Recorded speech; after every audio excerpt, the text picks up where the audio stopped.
Hello and welcome to Caregivers Corner. My name is Helen and I am one of the social workers at the McCormick Dementia Services. When caring for someone with frontotemporal dementia, you may be experiencing some behaviors you find challenging. Today, we will be discussing changes in personal hygiene.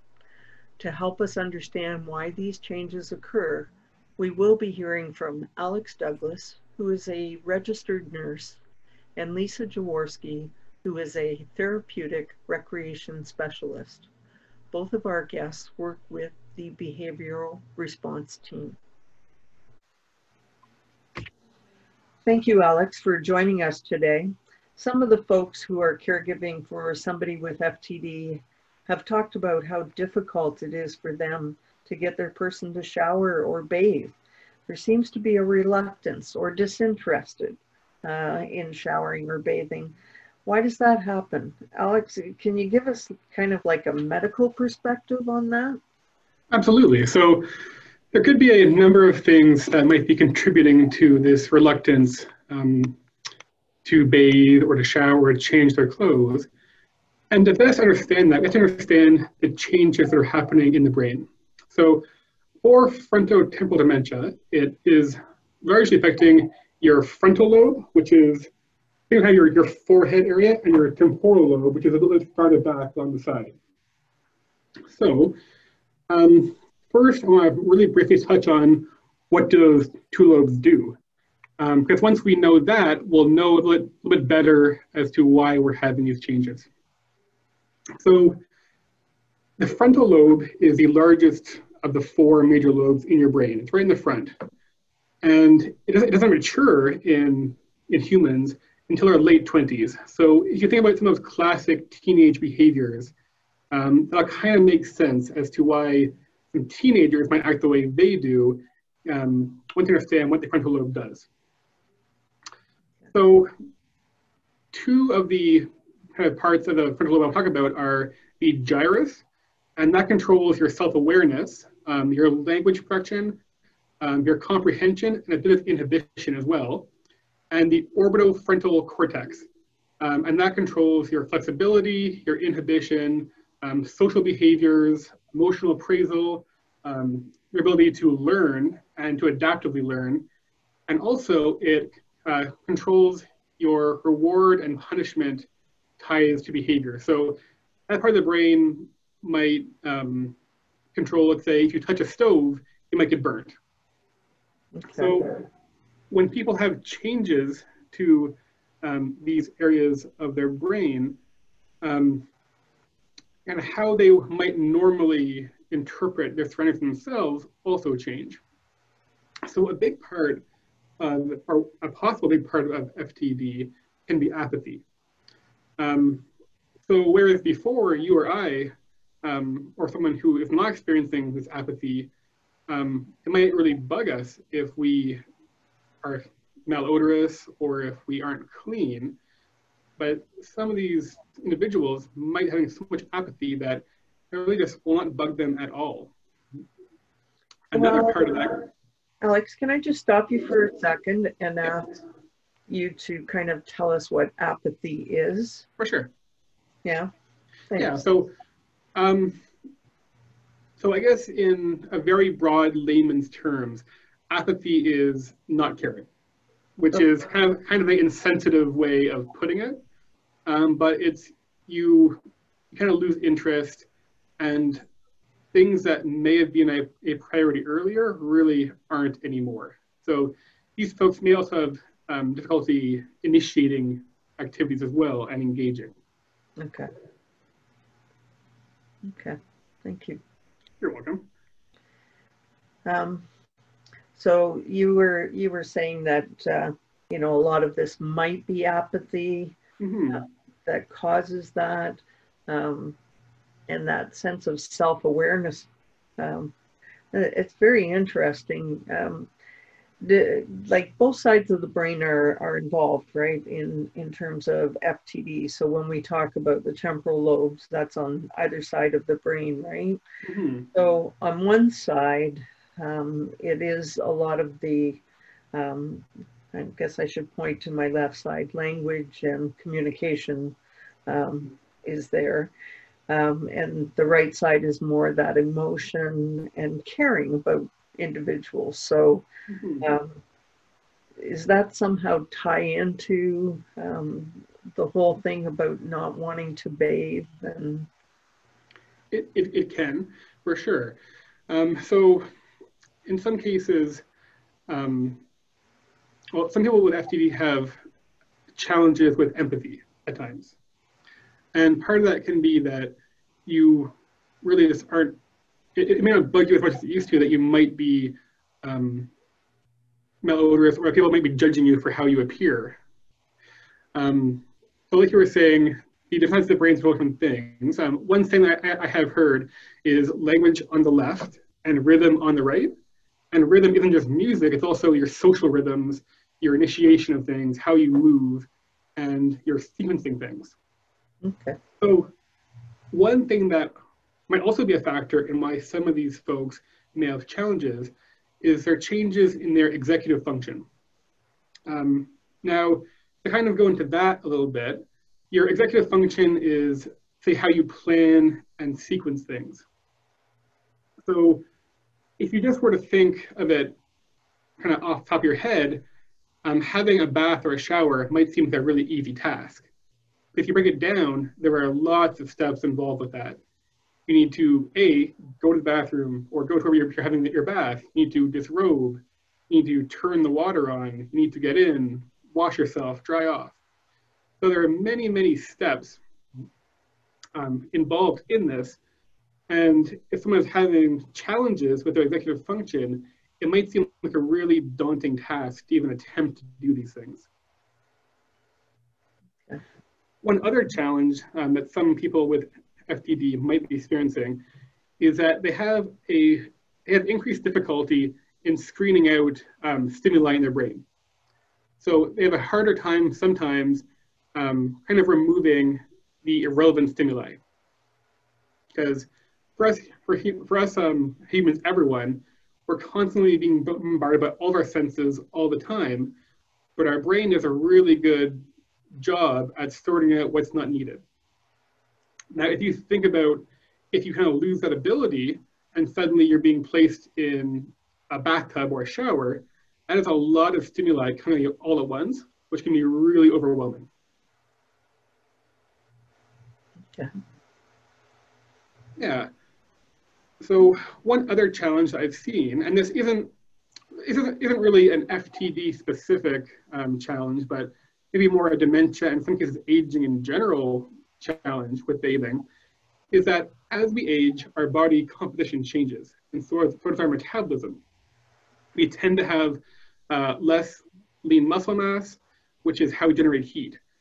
And as a result of that, sometimes we have increased difficulty regulating our body temperature. So this factor may make someone hesitant to disrobe or enter a bath because it might be really uncomfortable for them, whereas we might think it's a really reasonable temperature in the room. Okay.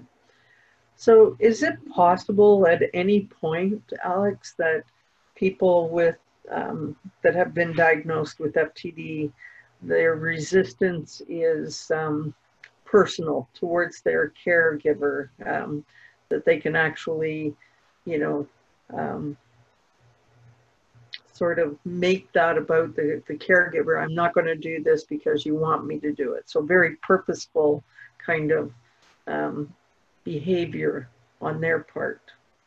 It can be at times, for sure, absolutely. So kind of going along with those changes to the brain, sometimes we see people who are a little bit confrontational or who have a harder time stepping back and saying, hey, this isn't personal, this is something that probably should just happen. And kind of going into that as well, I know, I've been saying filter quite a bit, and what I mean by that is our inhibition and our awareness of social norms. Whereas before, if someone were to say to me, Alex, you really should have a bath, and I didn't believe that I need to have a bath, that might really offend me. I might say, you know, that's pretty rude, but I'm gonna keep that to myself because I don't want to cause a problem. But if that filter is a little bit tattered, that might just come right out. One challenge too, that might kind of make things a little bit more difficult, is that the olfactory bulb in your brain, which is what controls your sense of smell, is in your frontal lobe. And that can at times be affected by frontotemporal dementia.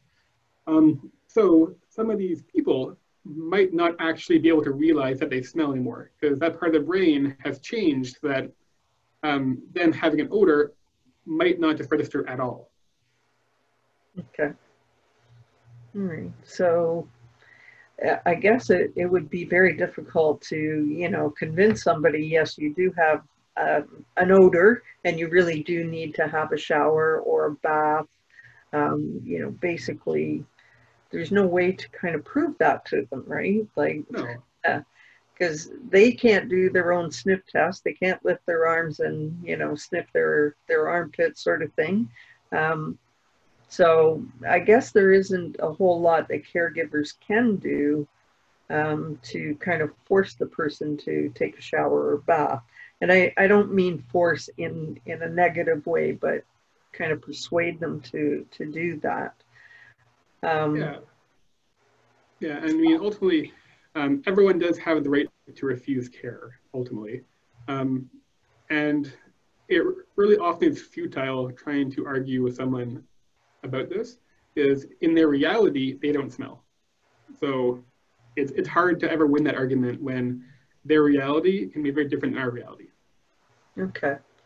So, if an individual has FTD, I'm not going to try and say frontotemporal dementia every time. FTD works for me. Yeah. If somebody has FTD and they are basically covered in feces, why would they not know that? Like, why wouldn't they kind of have a sense of, okay, this is not what should be on my body, this shouldn't be on my clothes, that sort of thing. They can, they just don't have that awareness or sense of that. Is that easily explainable in terms of the brain, or is it not so easy to explain? So it's not easy to explain, but there are some kind of general things we can look at that might help give some context to that. Okay. So I mentioned earlier that one part of the frontal lobe is the gyrus. And one of the parts of the gyrus is that self-awareness. So it might just be that they have lost that self-awareness. So their brain is, I don't want to say not caring, but the brain is having a harder time picking up that things probably aren't how they should be. Some folks as well will have sensory changes. So they might not be able to sense that there is something wrong on their skin or on their clothes. And when you combine that with possible change in smell, sometimes these people just will not be able to pick up that there is something out of the ordinary because their senses and their brain are telling them that things are fine. Okay. And even if you point it out to them, are you just causing feelings of resentment towards the caregiver, or? You absolutely can be, yeah. So I think it's always a balancing act between trying to preserve the dignity of the person. On the other hand, trying to not trigger a behavior. Right. So I think that an ongoing challenge that we often see is kind of weighing those two things. What is the risk versus the reward of saying to someone, hey, like, we really have to address this. And that can be a really hard talk to have sometimes. And especially if the person with dementia is making it personal towards you. It can be really challenging if someone who you've, let's say, been married to for 50 years is saying, well, you're just bullying me. You're being really mean to me right now. I'm not sure why you're doing this. You need to leave me alone. I'm fine. It can be really hard to not say, well, forget it then. You're on your own. Best of luck to you. Yeah. And another challenging thing too can be is that at a certain point, these changes in hygiene awareness might lead to medical issues. You can have skin breakdown, increased risk of urinary tract infections, which might lead to delirium, which is a medical emergency. So as much as we can say you need to kind of weigh the pros and cons, at a certain point, things might get to the point where you can't balance anymore. You have to take action, which is never where we want to get to. Sometimes it does get there, unfortunately. Yeah, that was one of my questions in my head. Does this, not wanting to shower or bathe lead to, other medical conditions that, could really affect the person, right? Absolutely. Yeah. Yeah, because there's both social and also physical consequences if you have long-term severe poor hygiene, unfortunately. Yeah. Okay. All right. So, no other questions really come to mind. I think that one of the things that you would want to do is probably redirect the person, away from the conversation at that moment, and then come back to it a short time later and hope for the best, right? And absolutely. And lots of patience on your part as a caregiver, right? For sure. And sometimes it's not easy to have that patience, but it really is a very valuable thing to have in your back pocket. Yeah. Okay. Thanks, Alex. I really appreciate it. It's a lot of great information that you've given us today. And you're welcome. I really appreciate the time. Thank you. My pleasure. Okay. Hi there, I'm Lisa Jaworski, Therapeutic Recreation Specialist with the Behavioral Response Team Geriatric Mental Health Program. And Helen has asked me to share a couple of intervention ideas or things that you can do when somebody's, when you're trying to get somebody with dementia to have a shower or a bath and take care of their hygiene. So I have a few ideas and things that I've tried, and I know my colleagues have tried in the past when working with somebody who has some kind of memory impairment, especially frontotemporal dementia. So that can be significantly different to kind of manage and understand how to approach. So some ideas can be to invite the person to engage in an activity of interest during care. I think back to one person who I worked with who had FTD or frontotemporal dementia, and he always tended to have a word search in his hand. So this book was only his property, and we learned that by having one that was in the bathroom as well as one that was constantly in his hand, we were able to bring him into the bathroom with that word search and then do a gentle trade-off. So a person likes to have their hands busy all the time, or if they're focused on something, it helps to really not have much attention paid to when their hands are empty. So it's best to just make a quick trade-off, and maybe it's something similar, or maybe it is the one that they brought with them into the bathroom and they keep that in there after the fact. So really, bottom line is, if they're engaged in something, maybe it's worth just not trying to distract them and say, hey, it's time to go to the bathroom, let's go this way, and rather get them to walk with you. Hey, come on with me, let's just go for a walk. I need to visit the restroom. Do it together, mention that you need to go and why don't you go together, and then do the swap out if they're holding something in their hands. Another idea along the same lines is to provide a person with, say, a towel or a cloth for the person to hold in their hands. That helps to keep their hands busy and distracted, and reduces risks related to primitive grasp reflexes. And so what I mean by that is, in certain stages of dementia, a person can tend to grab onto certain items. So whether it's the railing, chair sides, walker, or somebody's arm or fabric on their clothing, to reduce that, we can give them something to hold on to anyway. And that way that risk isn't there to grab onto something that's maybe less appropriate.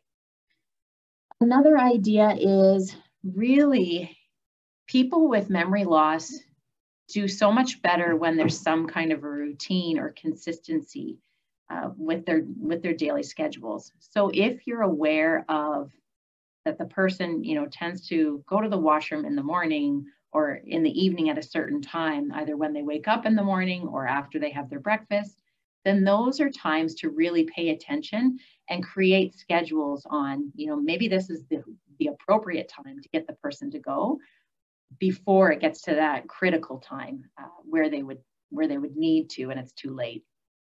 Also, that goes along with having showers and baths.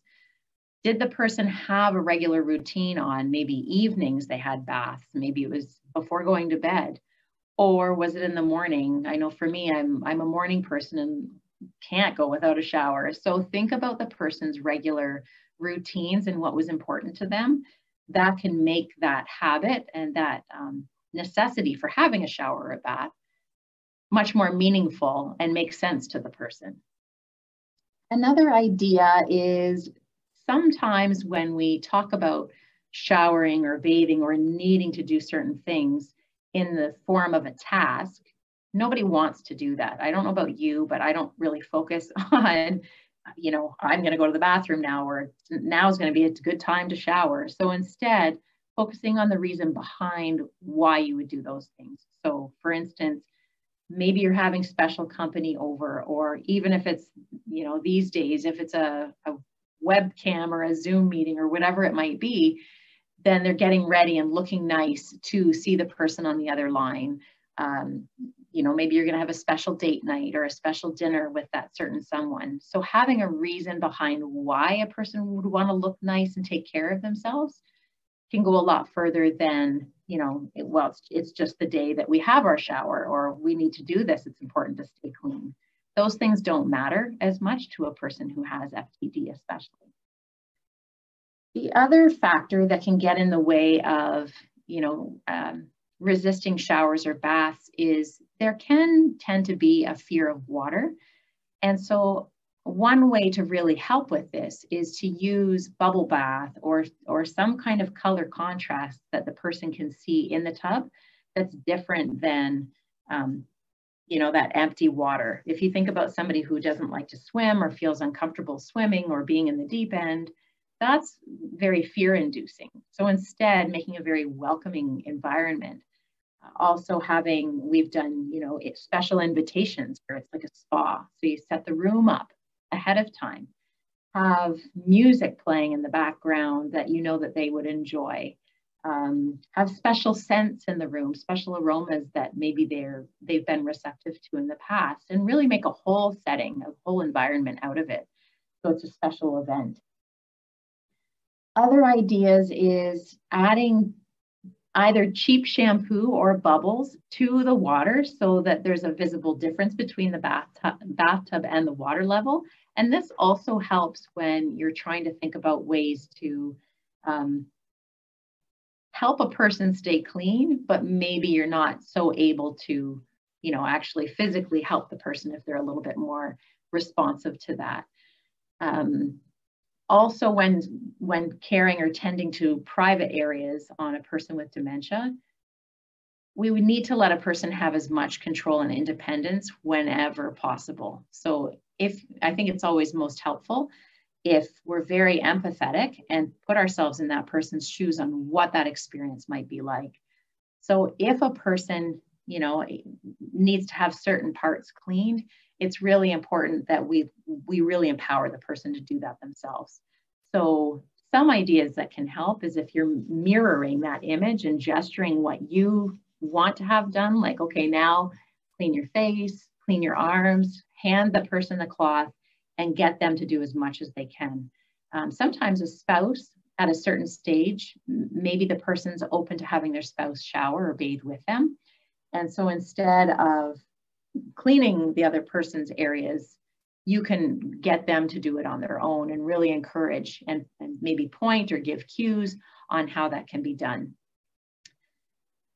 So again, I did mention playing music, singing, dancing, that goes so far. So, thinking about even beforehand, a lot of the time I hear the concerns on getting the person even to the bathroom, that they're refusing, don't want any part of it, have trouble changing their attention.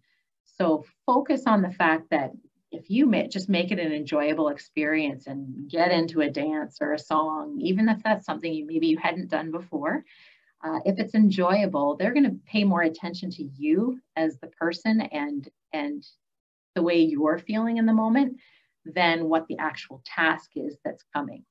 So focus on just having fun, enjoying the moment, and sometimes you can get a lot done just by staying in that moment throughout those personal care tasks.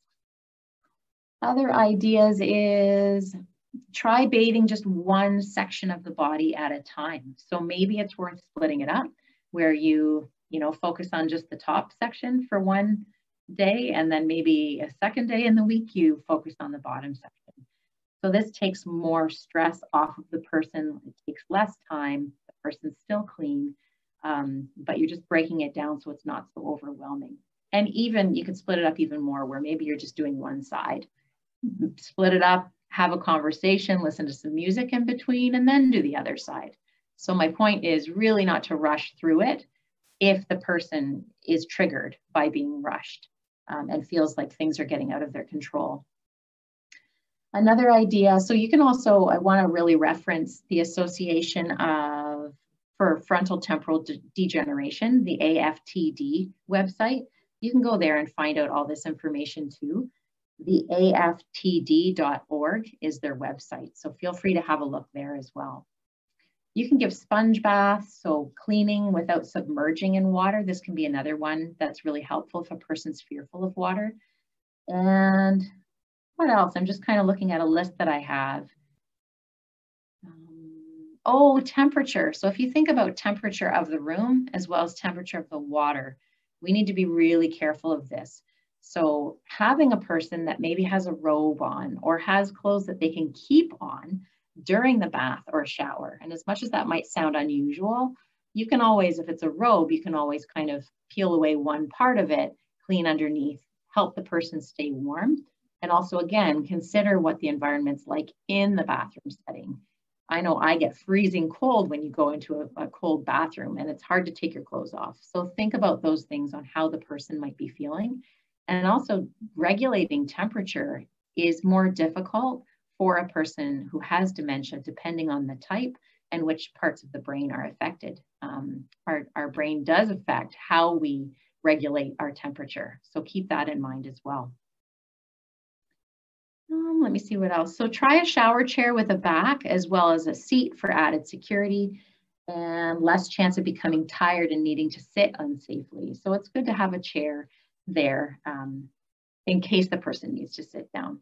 And also thinking about even just going to the bathroom. I know something that was really successful for me and my colleagues was having a chair beside the toilet or in front of the toilet. So if the person needs to sit down, you can do that same action with the person. So again, it's really mirroring what you're hoping the person will do.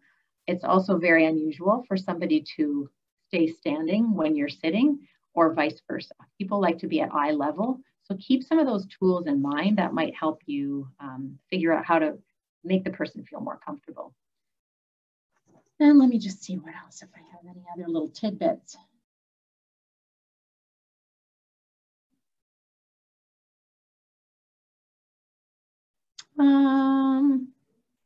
I think that's about it. So I hope that helps. One more little piece is for males, I guess, when using the washroom and standing up. Sometimes with FTD, behaviors can change.